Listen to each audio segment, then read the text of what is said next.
Hey, what's up, guys? Welcome back to stonksmaxxing day 10. So, I've been MIA for a bit and been busy with school. Currently, it's a lot of midterms are going on, so I haven't had much time to stream. But with that being said, in this episode, I have a few more minutes before class starts, so I'm just doing some perusing around, and I'm really interested in Match Group as a potential new stock to purchase. It's the parent company of Tinder, Hinge, OkCupid, Match.com, Plenty of Fish. I think there's a bunch of these dating apps and dating websites, and recently I saw the stock price has declined quite a bit. I have a feeling it's probably due to lower margins and also the high leverage on the balance sheets. I'm not entirely sure, so I would like to do some research, try to find out and see what's going on here. But I did see in a recent news posting that Elliott Management spent, I think, $1 billion in purchasing a large chunk or a large stake in the business. So I think that's an interesting opportunity for me to tap in and see what's going on. Okay. Let me see what's going on here. So I pulled up their most recent quarterly report, and I kind of just want to see what's going on. I think this is the annual report actually. So what's going on with the business and what actual businesses they have. So they have a portfolio of brands, right? They have Tinder, Hinge, Match. Never heard of Meetic. OkCupid, Paris. Never heard of that. Plenty of Fish. Never heard of that. Azar, BLK. Yeah, these are some pretty esoteric companies or brands that I've never heard of. I'm not a big user of these apps, so I wouldn't really know. Maybe it would be good to do some like market research or something. Okay, but they do have a good portfolio of, I'd assume, similar types of websites or apps to kind of foster connections and relationships with each other. Okay, this is actually pretty impressive. It's 40 languages to our users all over the world. I think there's like 193 countries in the world that are recognized by the UN. I don't know how many languages, but I'd say that 40 languages is a pretty good representation of the majority of our Earth. So I'd say there's a pretty big target audience here. And I'd say love is also, who doesn't want to have love in their life, right? So this is definitely something that has a wide audience, has a big potential market. Our goal is to spark meaningful connections for users around the world. Consumers' preferences vary significantly, influenced in part by demographics, cultural norms. Okay, that's true. There's different cultures that may have different traditions on dating, marriage, relationships. That's fair. It's fragmented, and no single service has been effectively serve all of those seeking social connections. Okay. Yeah, that's actually not something I really thought about. Let me take some notes here. I'll pull up a new Quarto file, and then we can write some stuff down. Yeah, this is my homework right now, so let's see. It's open folder, company reports, and then we'll have, I think this is Match.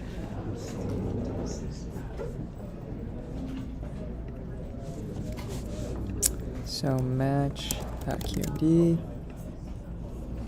Okay, my screen finally froze. I was waiting for that to happen. Now I can, alright, get the screen back on, and let's rock and roll. Let's rock and roll.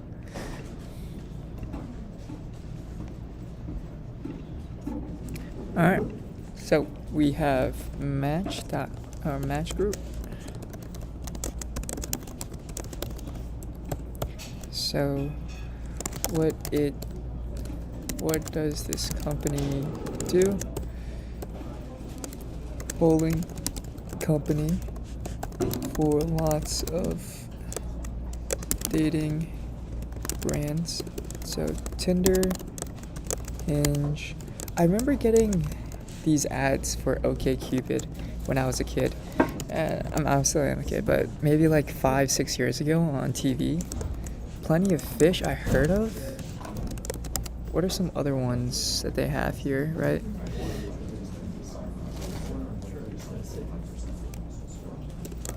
Paris, Azar, BLK, Match, and Meetic. Okay, so I think these are most of them. And then company. These apps are offered in over 40 languages. So what is the market for this? So describe the market. Okay, so they made a good point here where relationships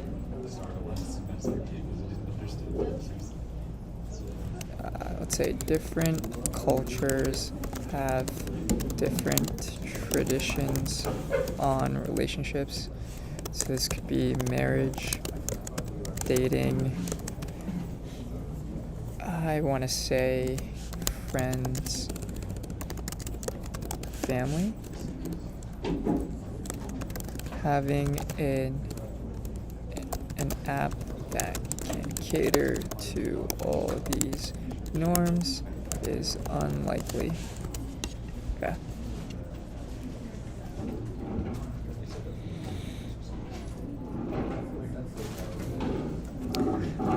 Okay, so they're making the claim that prior to internets and mobile devices, human connections traditionally were limited by social circles, geography, and time. People met through work, colleagues, friends, family, church, school, social gatherings, bars, restaurants, other social settings. Today, the adoption of mobile technology and the internet has significantly expanded the ways which people can create new interactions and develop meaningful connections and relationships. Additionally, the ongoing adoption of technology into more aspects of daily life continues to further erode biases and stigmas around the world. Okay, this always, I feel like there is some type of political or marketing ploy here to maybe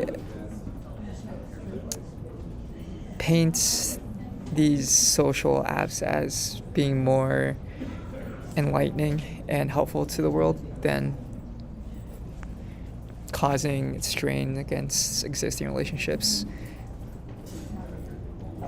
So yeah, I think what they're trying to do here is just say that, hey, look, these apps are good. Which is fair. This is all written by management, so that makes sense.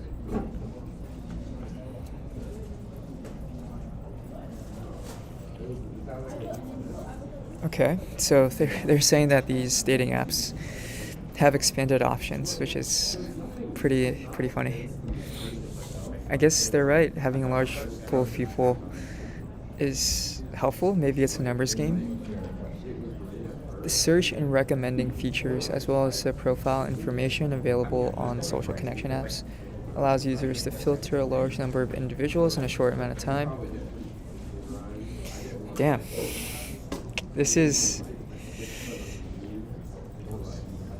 true, but I guess it's also treating people like a number, which I guess in the grand scheme of things,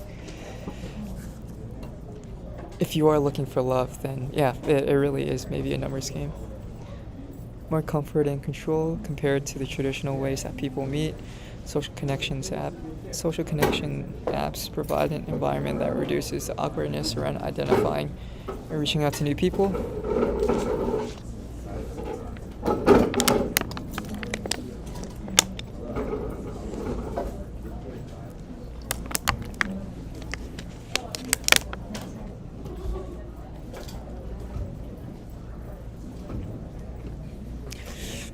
Okay, so I do think that this is a good point here, and that branding is pretty important with these apps.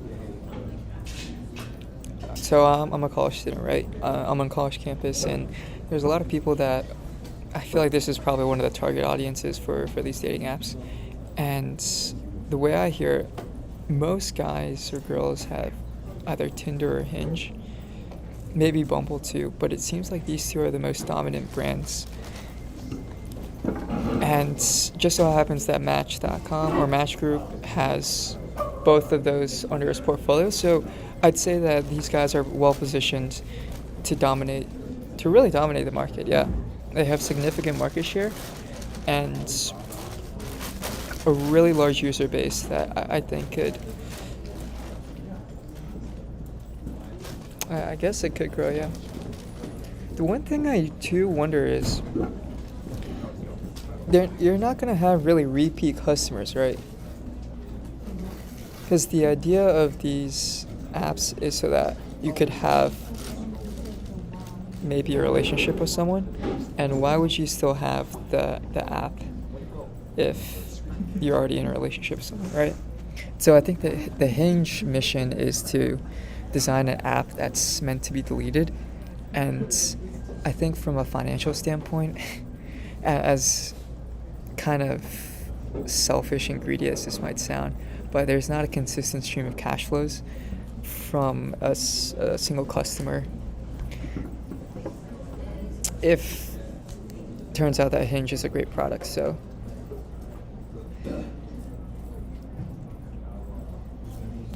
yeah, there might be, that might be one of the kind of the risks that I can just think right off the bat.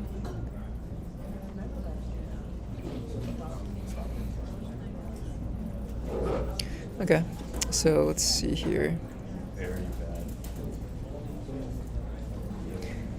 Users typically look for social connection apps that offer community or communities.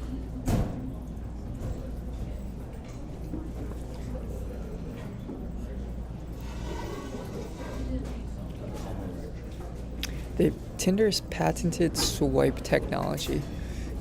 Huh.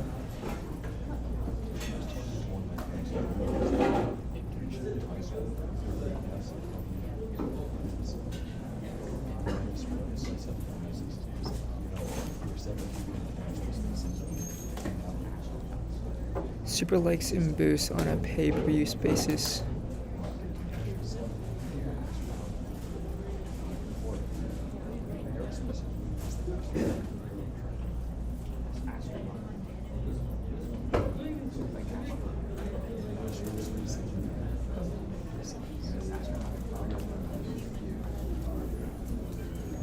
Hinge Plus and Hinge X. Not too sure what that means.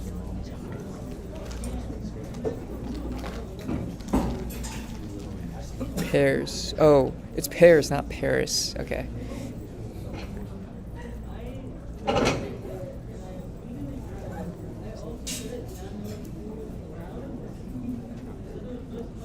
I feel like there's gotta be something like this in China. I'm not too sure who the leading app is in China, but there's gotta be one of those dating apps too. I wonder who has that market.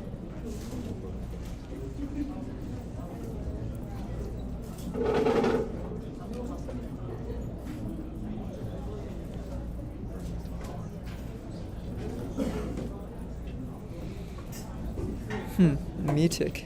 Okay.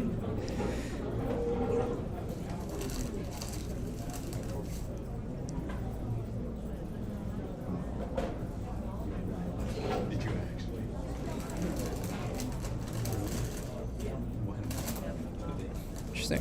Okay.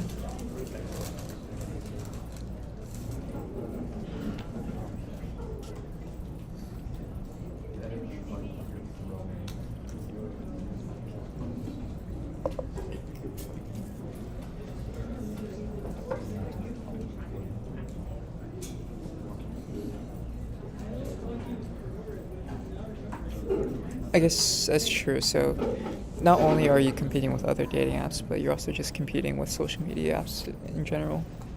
Instagram, TikTok maybe. if you're sliding into someone's DMs, then you can kind of see that as maybe matching with someone on Tinder. So I guess that's something that is it's also important.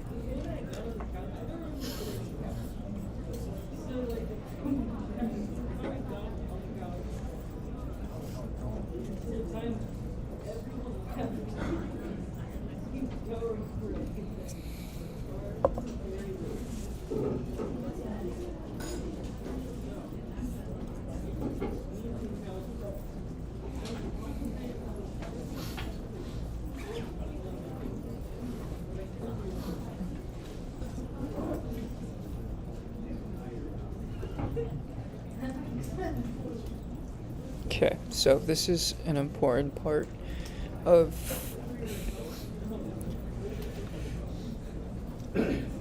okay, so they earn revenue from premium features or subscriptions.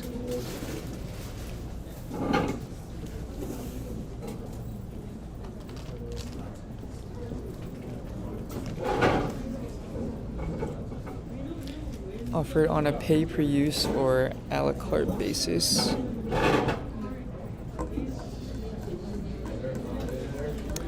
Yeah, the one thing I'm questioning is,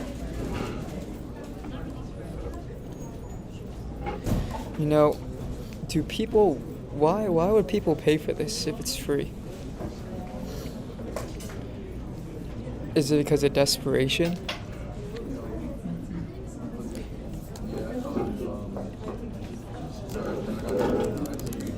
Paying for Tinder.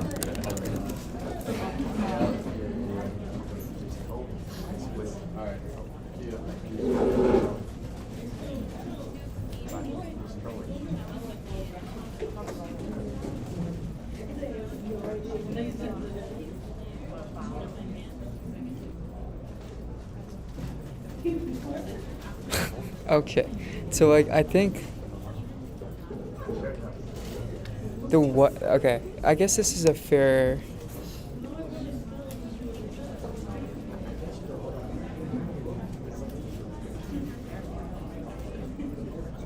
Damn, that sucks.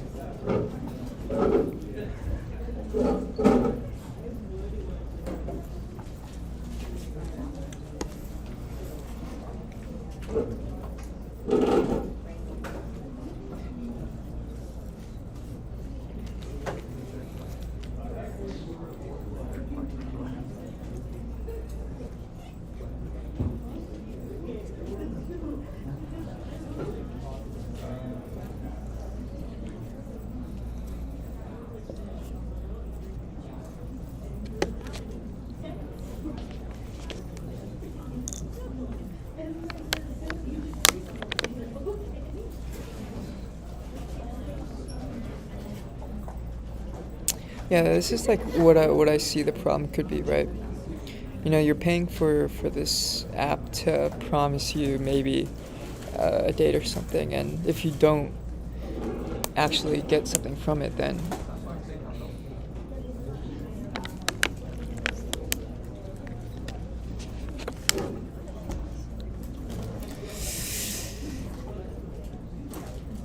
all right.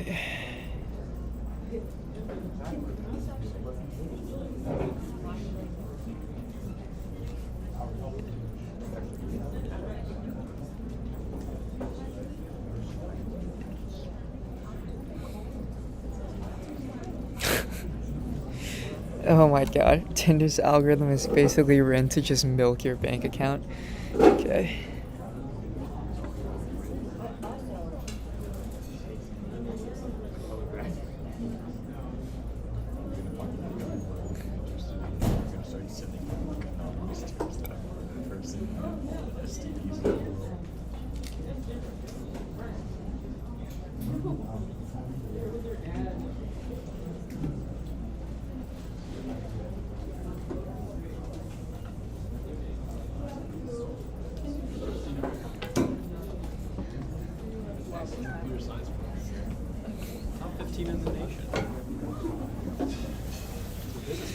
Yeah, so there definitely is kind of this moral aspect to these dating apps that is interesting. I do feel a bit conflicted because I'm sure that these do kind of ruin some people's lives. Uh,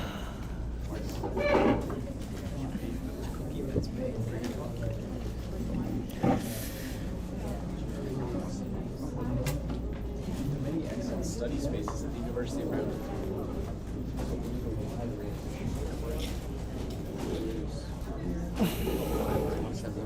yeah, so they also have advertising, which is interesting. I didn't expect that to happen.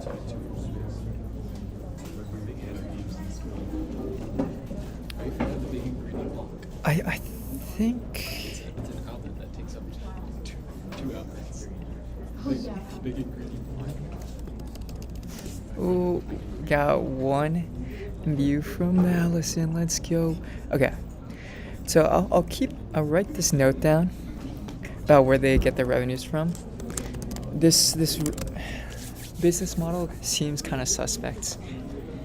A little bit, I have my doubts of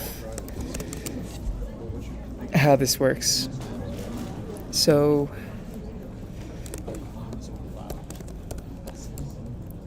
most of the revenues come from subscriptions on the dating apps. These subscriptions are recurring. So, understand the psychology as to why people pay for the subscriptions. I think that is something that I will try to research a little bit more. Because I do think the psychological aspect behind that is pretty important to understand. And let's see. So all the apps have a freemium type model, and then also I think one thing to note is that there are some revenues that come from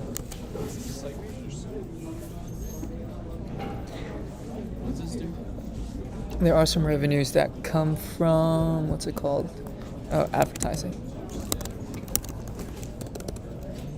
Actually, it would be interesting, how much does Tinder Gold cost?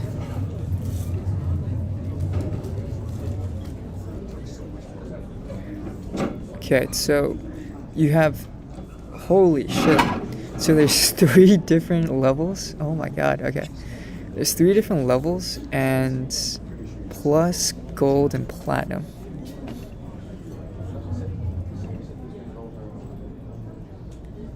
Oh wow, that is actually pretty expensive.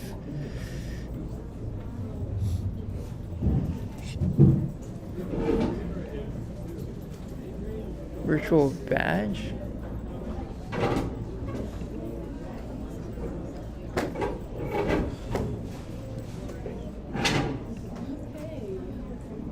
No additional features, just double the price. How do they get?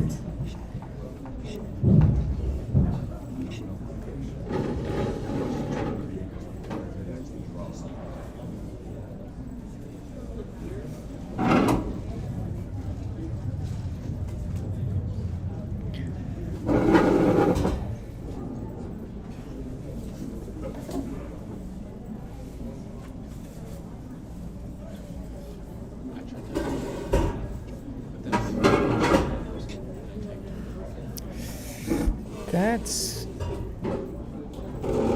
interesting. It's a good one. I'll try that next time. What humor we have in this fine university. It's a great establishment. There's actually every week. Okay, so maybe there is some type of pricing.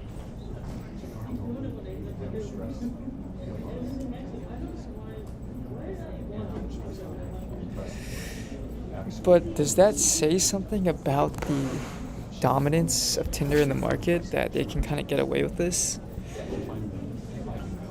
But maybe it's suspects. I'm not entirely sure. So, with that being said, I do have to go. I have class right now. I think this is something that I'll take a look maybe after my exams are done on Wednesday. So, I will see you guys in the next stream. See ya.